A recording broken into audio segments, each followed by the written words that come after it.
Oh, hello. Didn't see you there. Just out here mending my fences. Not really. I'm drawing a picture.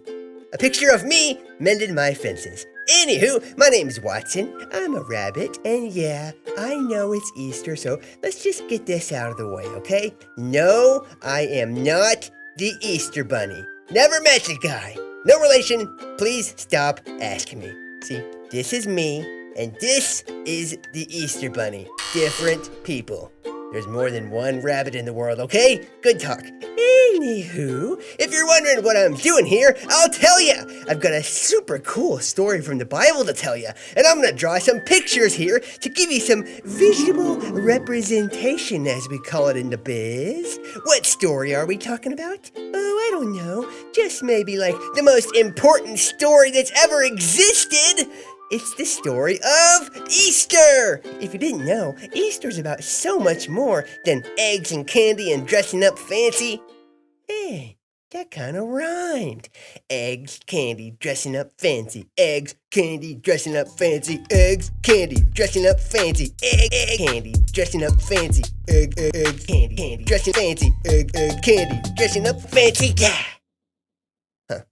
Sorry about that. That groove just kind of took over me. So, Easter, right. This story is all about God's plan to save the world from sin and death. Yeah, I told you this story's kind of a big deal. To get you up to speed, this is Jesus, and he's the Son of God. He started out like this, a cute little baby. You know, in the story of Christmas, that cute little baby born in a manger, that was the Son of God, Jesus. Fully God, fully man, totally awesome. Fast forward a bit, and he grew up just like you, playing and learning and whatnot. He even worked in the family business as a carpenter for a little bit. That's right. Someone out there probably had a chair that Jesus made. How cool is that? Wait, would that technically make it a throne? But Jesus wasn't just here to be a carpenter. He was going to give up his life as a sacrifice so our sin could be forgiven. You see, if we rewind way back to the very beginning of everything, the first people God created had a pretty sweet setup. Living in a garden, hanging out with God, getting to eat all the fruit they wanted. Well, maybe not all the fruit. They disobeyed God, and they brought sin into the world, separating them and all the people that would come after them from God. That's why Jesus came. He lived a perfect life without any sin, and he took the punishment that belonged to everyone else on himself. And how this all went down is the true story of Easter. Let's look in the Bible, in the book of Matthew. Jesus sat down with his closest friends, his disciples, and they had a special dinner. We call this the Last Supper, and you'll see why we call it that here in a sec. Later that night, a group of armed Roman soldiers came and arrested Jesus. Not everyone liked Jesus and what he was doing, and they wanted to stop him. So they arrested Jesus and they took him to stand trial. The guy in charge was named Pilate, and he asked the people what they wanted to happen to Jesus. And they all said, "Crucify him!"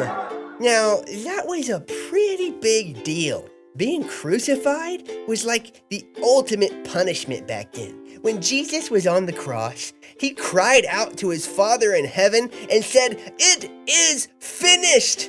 Because his death was the end of the mission. His purpose had been fulfilled, right?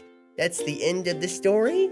Not so fast. The best part is about to happen. The thing that would change everything forever. After Jesus died on the cross, his body was laid in a tomb, and a huge stone was rolled over the doorway. But 3 days later, on a day we call Easter, it's all starting to come together, huh? There was a huge earthquake, and an angel came down from heaven in a flash of lightning, rolled back the stone in front of the tomb, and sat on it. Then he said, "You're looking for Jesus, right? Well, guess what? He's not here. He is risen!" Boom! Mic drop. Jesus wasn't in the tomb. he had been raised to new life. He had defeated death and paid the price of our sin. And now he's alive. Like now, like today. Jesus is alive right now. Say, that'd make a pretty good song. Mom, remind me later to write a song called Jesus is Alive Right Now. I think it's gonna be a hit. Anyway, so the story of Easter is so much more than a nice day where we get dressed up and go to church. It's the day we remember and celebrate what Jesus did for us on the cross. So yeah, make it a party. Have a ton of fun. Just remember how Jesus' death and resurrection gives us new life. Now that's the best reason I've ever heard to throw a party. In fact, let's party right now. Bring that beat back in. Eggs, candy, dressing up fancy. Egg, candy, dressing up fancy. Egg, candy, dressing up 'cause Jesus is alive. Huh!